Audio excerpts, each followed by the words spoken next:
Welcome to the revolution. The revolution is coming.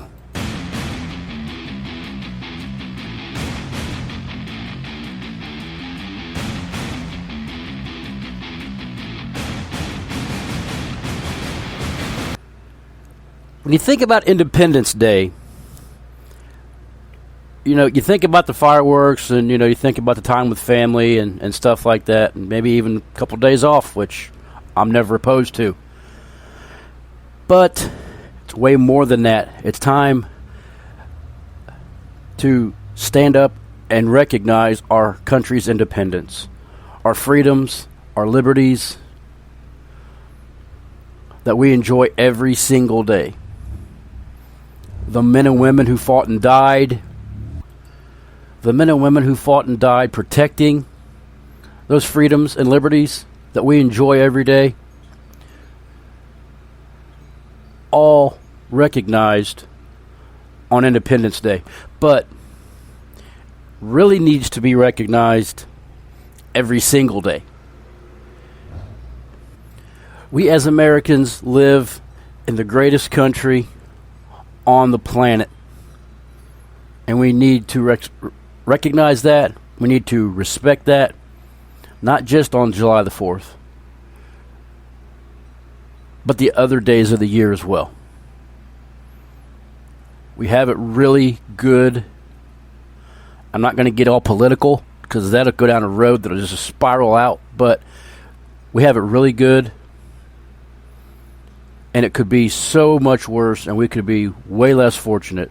So on this Independence Day, stand up, enjoy your fireworks, enjoy your time with family, enjoy all that comes with it, sure, but always remember what this day truly means every day of the year. Welcome in to the Seagate Blitz podcast, July the 4th, 2022. Welcome to the first month of the 22 football season. Yes, we do have a little bit of time before it starts, but we are officially in the month where football is actually going to be played just in practices, things like that. Preseason will be kicking off before you know it. But we have arrived. The dead period is over very soon for the NFL. We are still in a college dead period. And this afternoon show is going to be college focused. I believe there is a college revolution taking place. The first shots were fired about this time last year when Texas and Oklahoma decided to leave for the SEC. We're going to get into all of that, and we're going to talk about what's the future landscape for college football looking like. We're going to talk about teams, impacts, what I'm calling 2 mega conferences.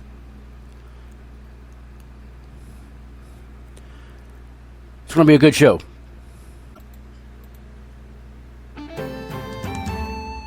Here's what we know. The Here's What We Know segment is our foundation for the whole entire program today.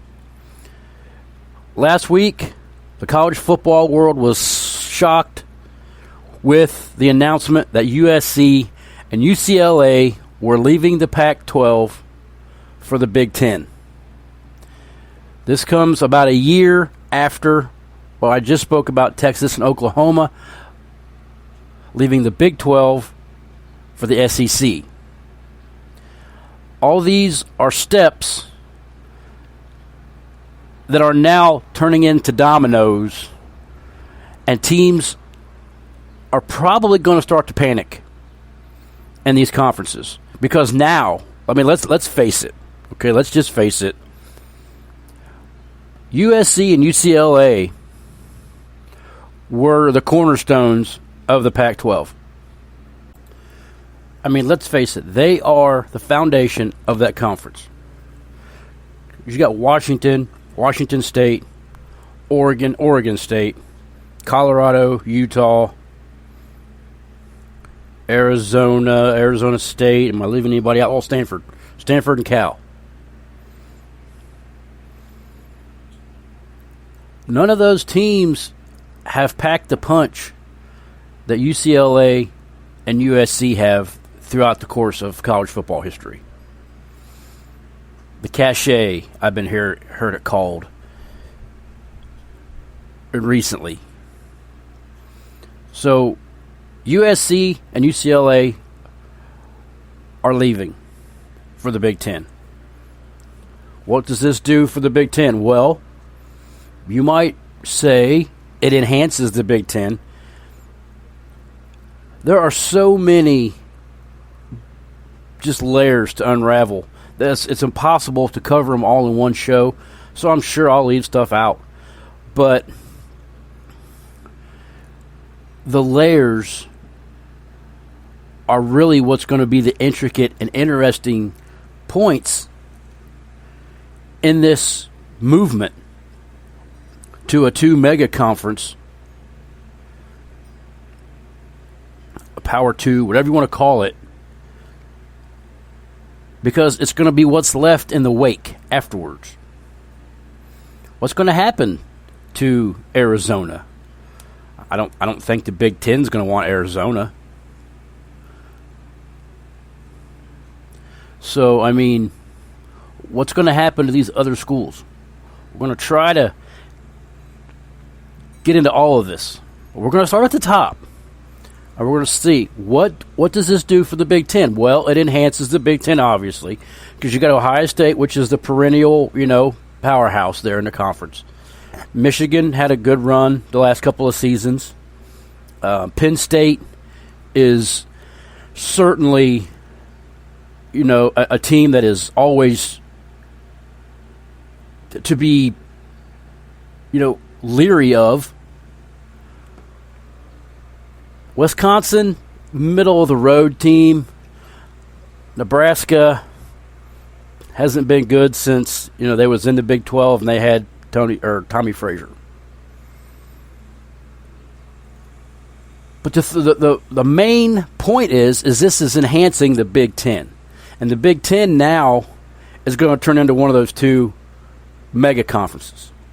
We're going to have 2 mega conferences. The question is, between the SEC and the Big Ten, how many teams are they going to allow in this conference? Because now you've weakened the Pac-12. And there's a scenario in my mind where the Pac-12 just dissolves, and these teams have to go to other conferences, and they're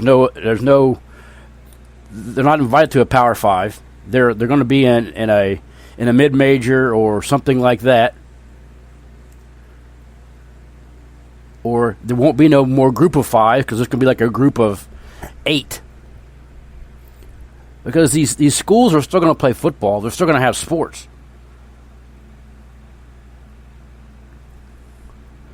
So there's a scenario in my mind where the Pac-12 could dissolve and teams leave and go elsewhere. The Mountain West could expand, and grab Utah, Colorado,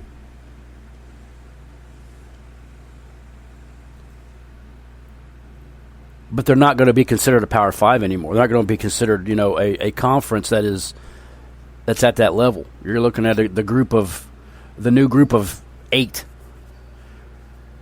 instead of a group of 5. The same can be said with the Big 12. Their 2 big guns are leaving. A&M already left. So they could have some teams that are going to be leaving and maybe moving north, and maybe the Mountain West, or one of the scenarios that I just thought of just now, maybe those teams go and join the Big 12, but the Big 12 isn't considered a Power 5 school, a conference anymore. I'm against this, people. I'm against this. I don't like it. I'm a traditionalist in college football. I always have been, always will be. I don't, and the meat of the story, the meat of the show is coming when I get to the ACC here in a little bit. But I don't like this. Look, do I stay up late, 12, 1 o'clock on Saturday watching the Western Coast games? No, I don't. I catch them on highlights on college football final the next day. But that doesn't mean that I don't respect it, and I don't want those conferences to stick around and be productive members of college football. I'm against this. It's probably my first public decree on the situation. I don't want to see it.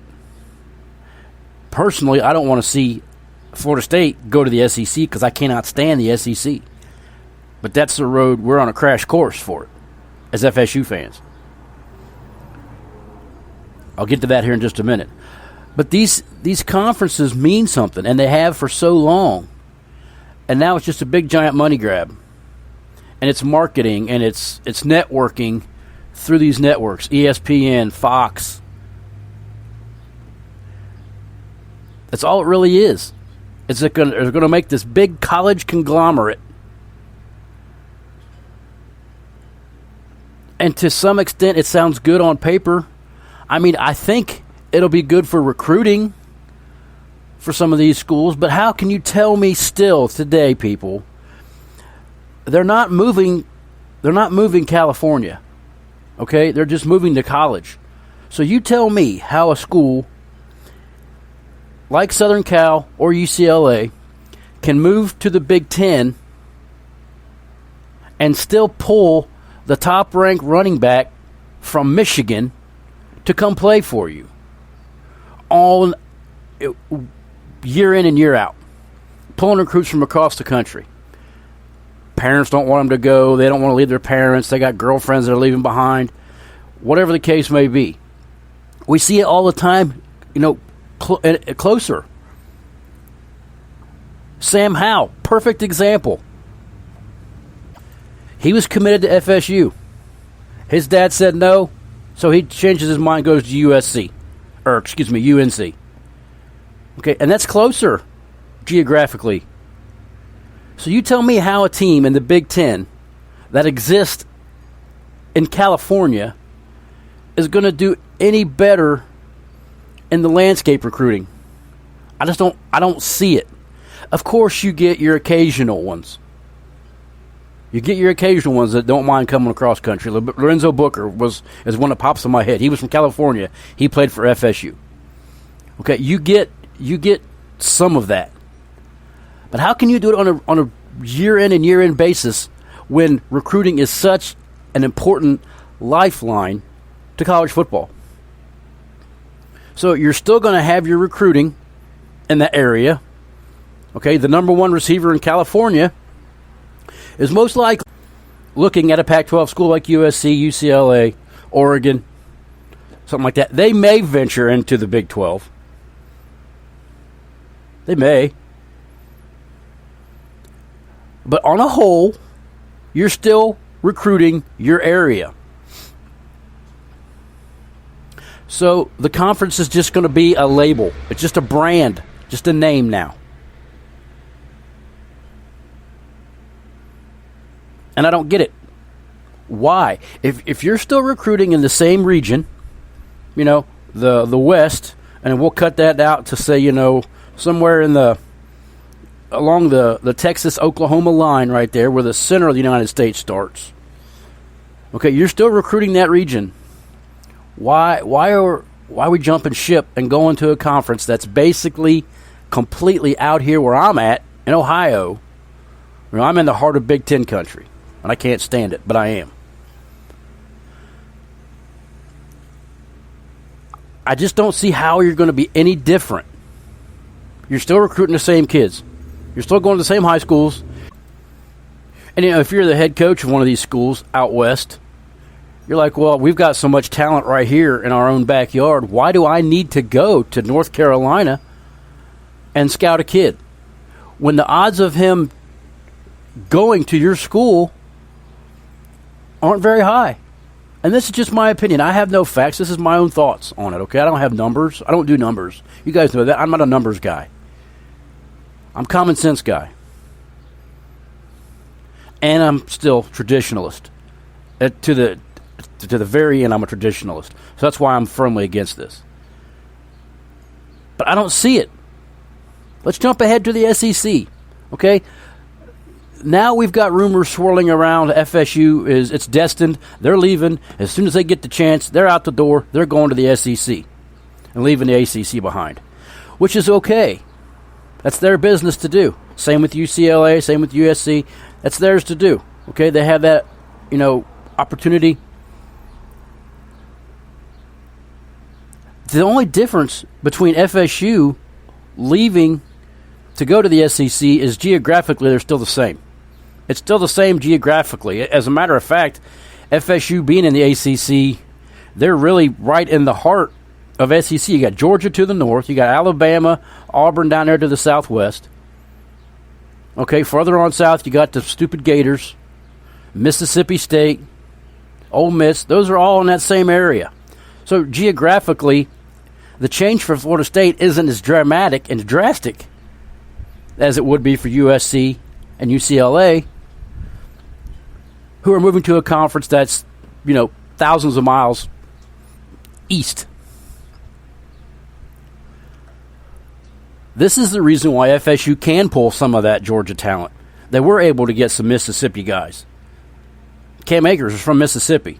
It was unheard of for a Mississippi running back to leave and go to a different state. Mississippi running backs were known for just staying in the state and going to Ole Miss or Mississippi. It was kind of like they were raised. We were going to raise you, we're going to feed you, we're going to clothe you, we're going to school you, and you're going to go to school at one of those colleges in that state. It's unheard of. But it does happen, and it's not unprecedented because they're so close geographically. There's never, well, I can't say never. Never is a long time. But I don't see a scenario where USC is pulling a kid from Mississippi just because they're USC in their name and they're in the Big Ten Conference now. End of the day, they're still in California, which is as far west as you can get without you falling into that big pond. Geographically, to me, this makes no sense. It's all a money grab, and it's all for conglomerate and big business. And it's painful because it's what college football is coming to, and we can't stop it. We're just going to have to just deal with it. So let's talk to the impact of the ACC and forecast if these teams leave.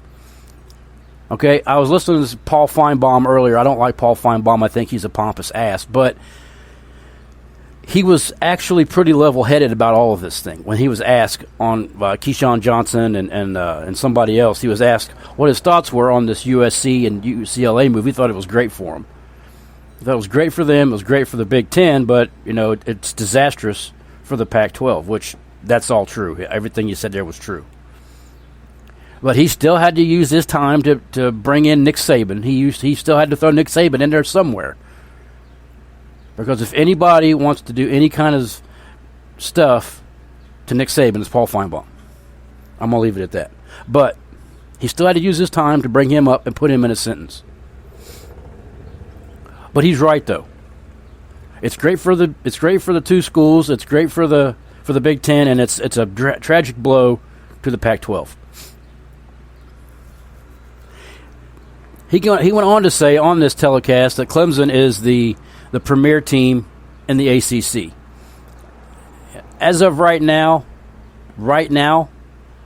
yes, they are. Over the past, I guess since 15, they've kind of taken over the past 6 or 7 years. But you still have the FSU brand. You still have the legacy that FSU brings. And that's going to be intriguing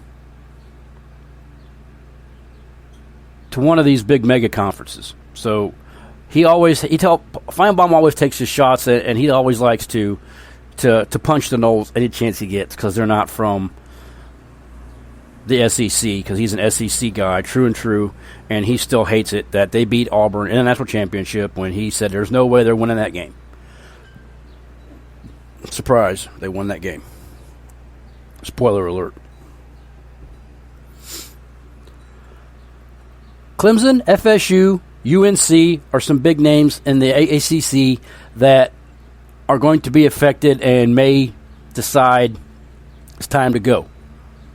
Another one would be Miami. Now, Miami hasn't been relevant since they joined the ACC out of the Big East, but still a name, still a legendary brand that has firepower. These are all going to be teams that are going to be sought after.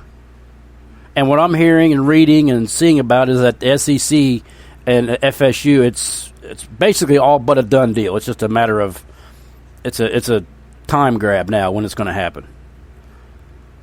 Still not 100% on when that's going to be.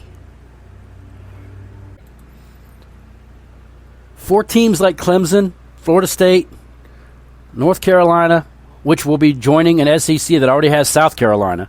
So, I mean, to me, that makes sense. Business end of it, it makes sense. Putting my traditionalist feelings on the side for just a minute, you got North Carolina in one conference, South Carolina in the other conference. Why? Florida State, different conferences. Why? So, bigger picture I get. Traditionalist views, I don't want it to happen. But let's just say, if FSU, Clemson, North Carolina, you can throw Miami in there, and you can maybe even throw in Virginia Tech, who are good teams in the conference. These teams are all going to be wanted by the 2 mega conferences, in my opinion. I would think that they would be. But that leaves Wake Forest. That leaves Duke. Boston College, which geographically has never made sense to me why they're in the ACC.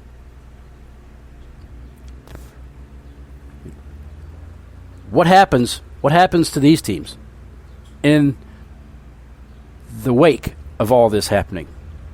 Well, the ACC will sure fall. It would seem. Unless UCF, USC all join the ACC. Once again, same as the Pac-12, it wouldn't be considered a Power 5 conference. Power 5 would be gone. But the conference would remain. It would just be a group of 8.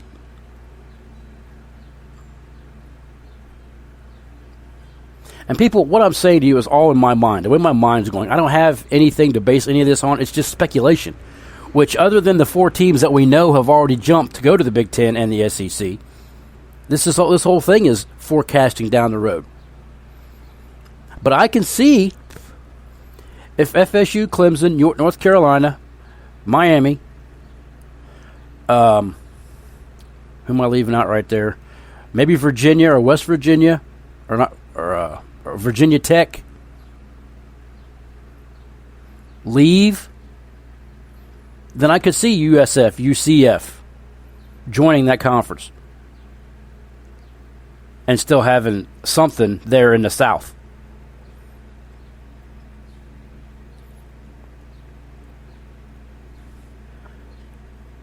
This changes the college football playoff scenario immensely.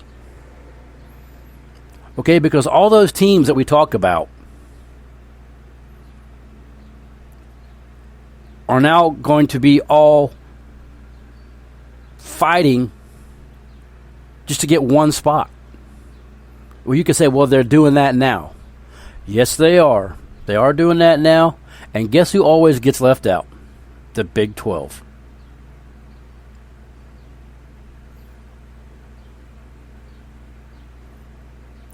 Does the move make Texas any better being in the SEC? Now, Texas was in a conference back in the day that was the Southwest Conference, SWC or something. back in old school times, back when I was a kid. But I'm going to tell you right now what's going to make Texas relevant again. It has no bearing on what logo they're wearing on their uniform as to what conference they represent. It's what they've done in recruiting the past couple seasons. And now with this Arch Manning signing, he comes out and says he's going to Texas. The 5 stars are coming out of the woodwork to go play with Arch Manning. That's what's going to make Texas relevant again. It doesn't matter if they be in the Mountain West or the WAC or the MAC. I told you before, I want all that Texas smoke. Because I just ever since Bijan Robinson went to Texas, Texas always has a brand. They always have that brand cachet. It's not going to take very long for Texas to be relevant again. Just because of name. Just because of the brand.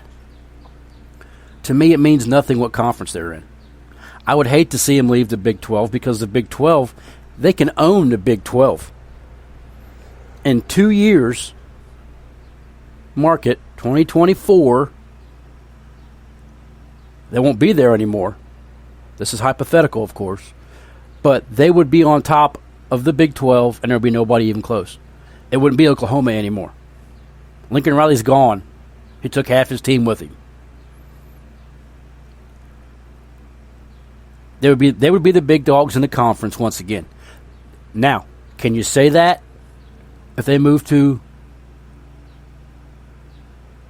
the SEC, where you've got Georgia, who has just had a ridiculous defensive team? That team defensively was ridiculous.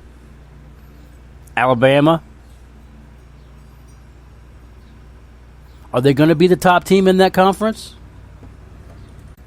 You can say, well, Saban's not going to coach forever. No, he's not going to coach forever. But he's going to leave a lasting footprint on that university that's never going to go away. You ever heard of a guy by the name of Woody Hayes, Bear Bryant, Bobby Bowden, Joe Paterno? What did they do? Lasting footprints on those universities. That no matter what time frame or time era you're in, you're always living up to those guys. And whoever the next guy is at Alabama is inheriting a gold mine. Recruits that are stockpiled for years. He's going to lose some? Sure, he'll lose some. He'll lose some because when he retires or whatever, the lure for playing for Saban will be gone. He'll lose a few, but he won't lose as many as you think. That team is going to be good for as long as I can forecast. And that's not guessing. That's not speculating. That's just facts. Look at what they've got. Look at what they've built. Look at what they've stockpiled. That dynasty is going to roll as long as the next guy and the guy after that continue to follow in the same footprint that Nick Saban left behind and showed you what to do. There's going to be some balance, of course, because you're going to have guys who be like, well, not everybody can go to Alabama. Not everybody can go to Auburn or Georgia. We got to go elsewhere. Sure, and you're going to have those Texas kids that won't leave Texas. And that's great, but it still just reinforces my point. If you're going to have those Texas kids that aren't going to leave Texas, why are you leaving a conference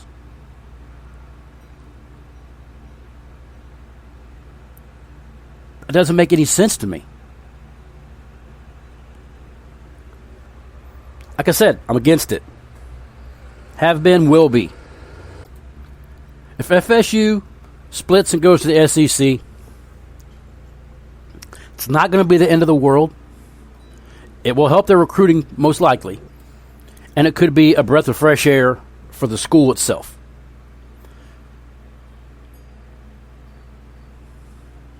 I just don't like the SEC.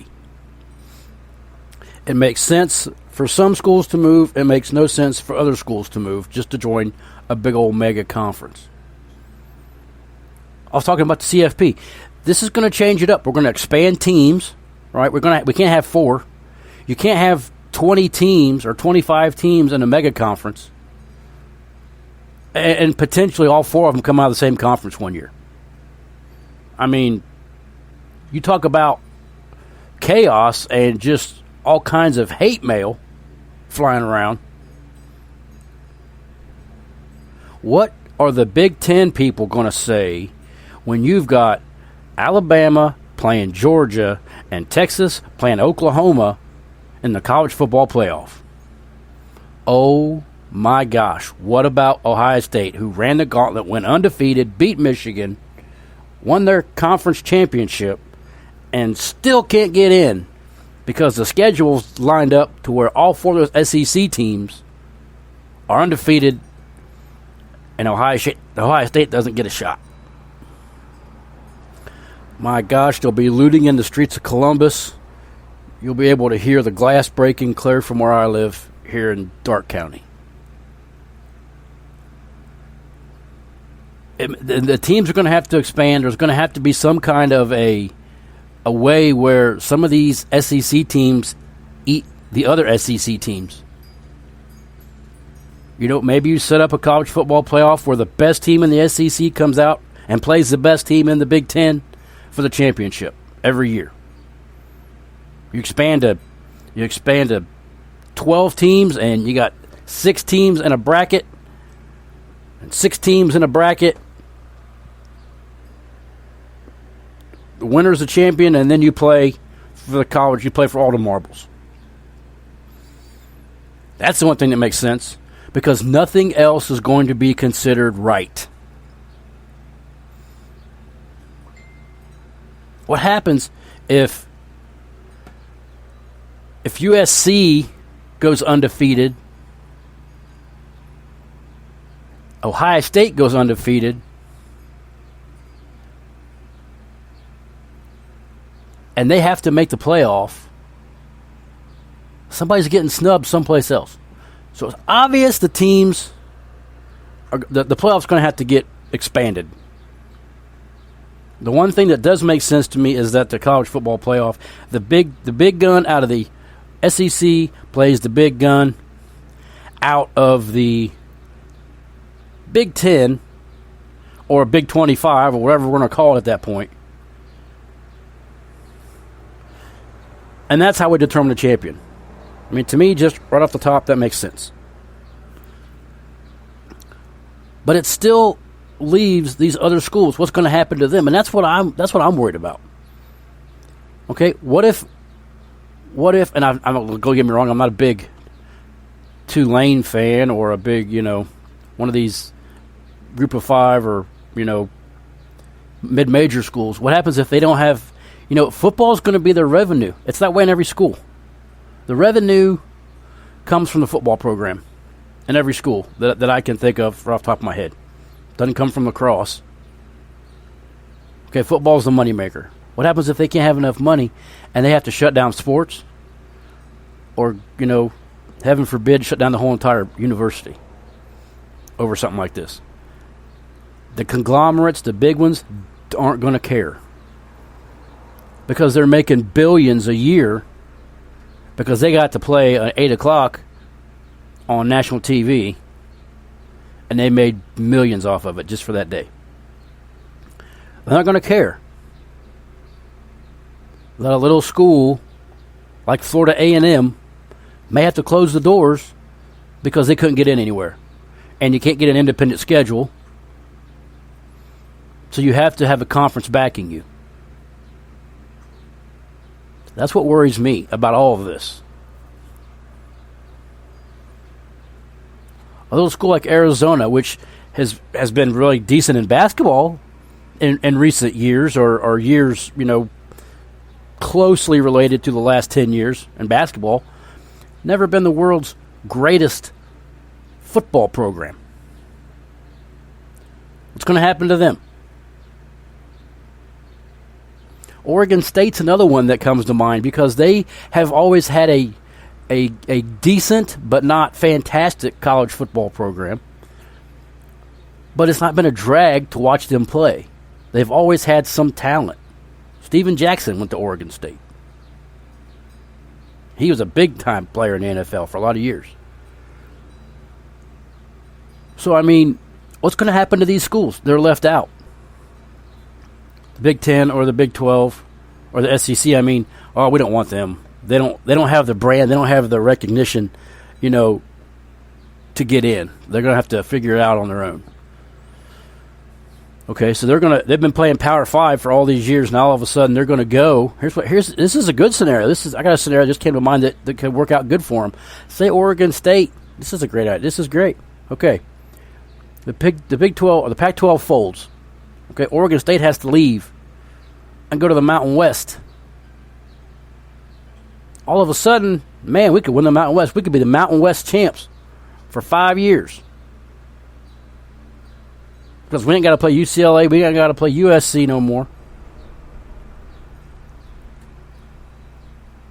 That could be good for those schools. Could be good. But that's a big if.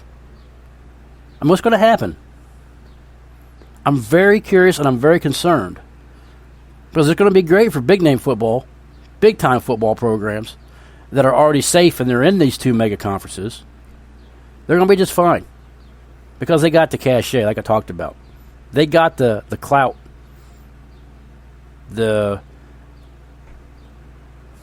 iconic images, and the brand names that built and framed college football.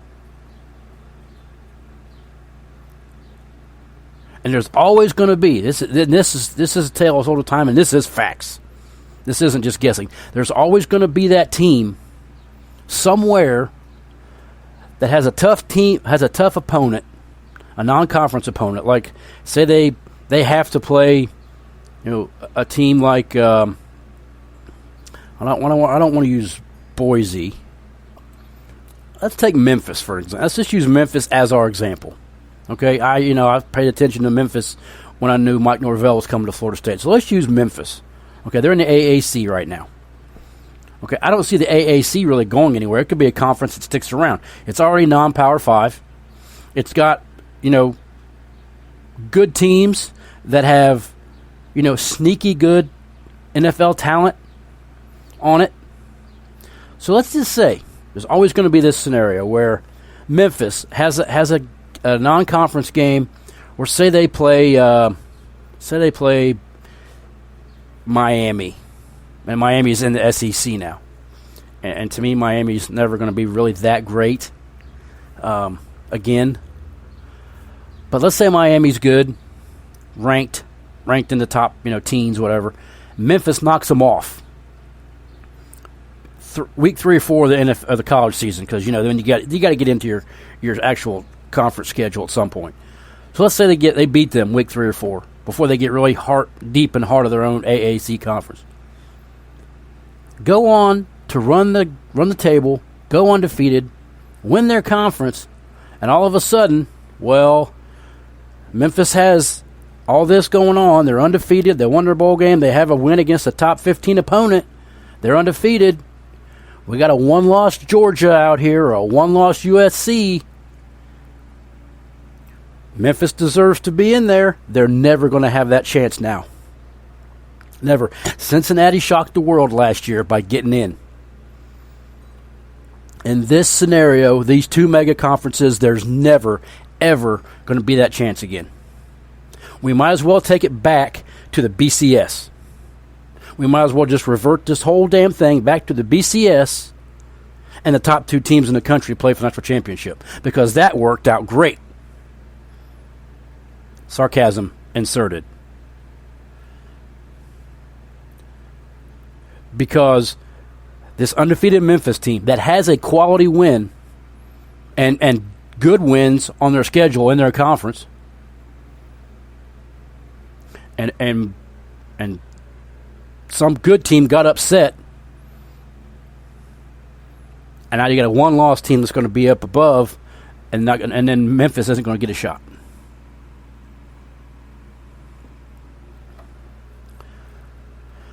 that, people, is always going to be there. No matter what, because there's, you want to know why? Because the parity is still going to exist in college football. We've been experiencing the parity wave for the past decade in college football.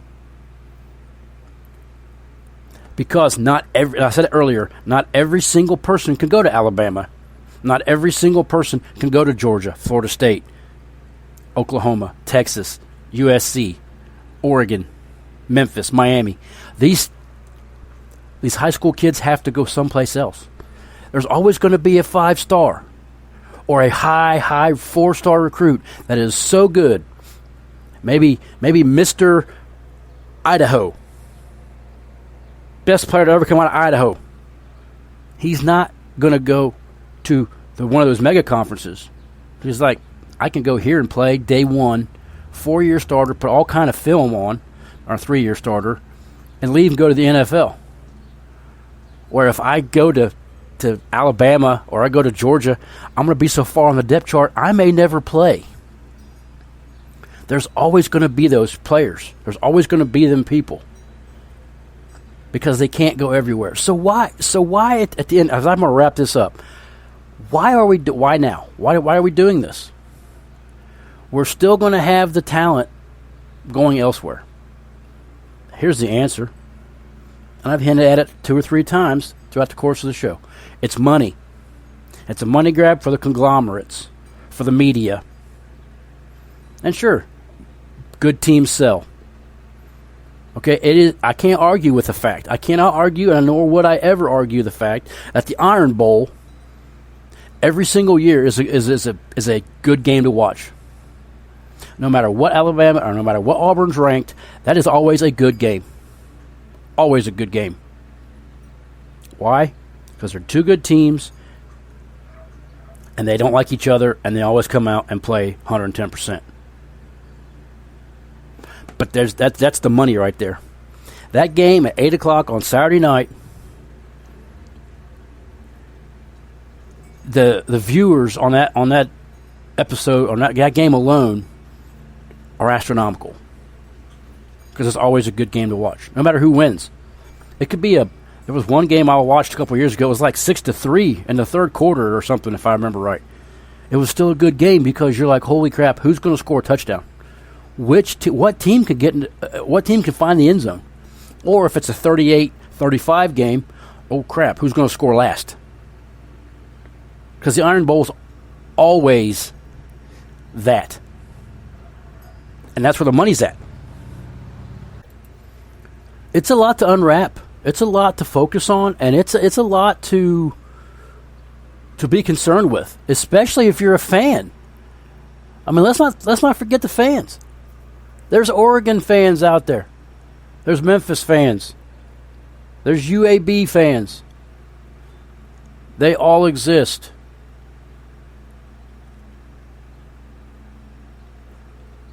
Texas Christians fans.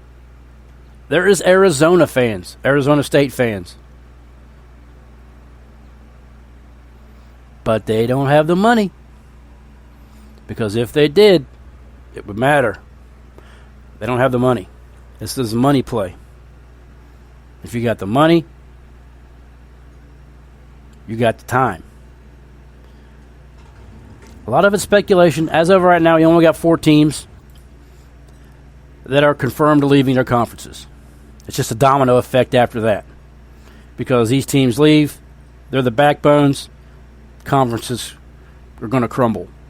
Because that's what the SEC and the Big Ten want. They want all that. And, I'm against it. And I'm always going to be against it. But I'm still going to watch Florida State every single time that they're on TV. No matter what, no matter when, I'm always going to watch them. Because I'm a fan. And that's what I do.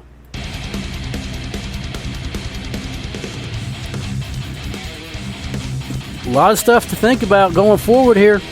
A lot of stuff to think about. It's going to be interesting college football season. College football is around the corner. NFL's around the corner. Thank you for listening. Happy 4th of July to all of you. Have a great day. Follow me on Twitter at CGAPBlitz. I changed it. At CGAPBlitz is my new Twitter handle. Find me there. Follow me. You can listen to my podcast anywhere you find podcasts. Anywhere you listen, I do appreciate it. Have a great week. Happy Independence Day, and we'll see you next time on The Blitz.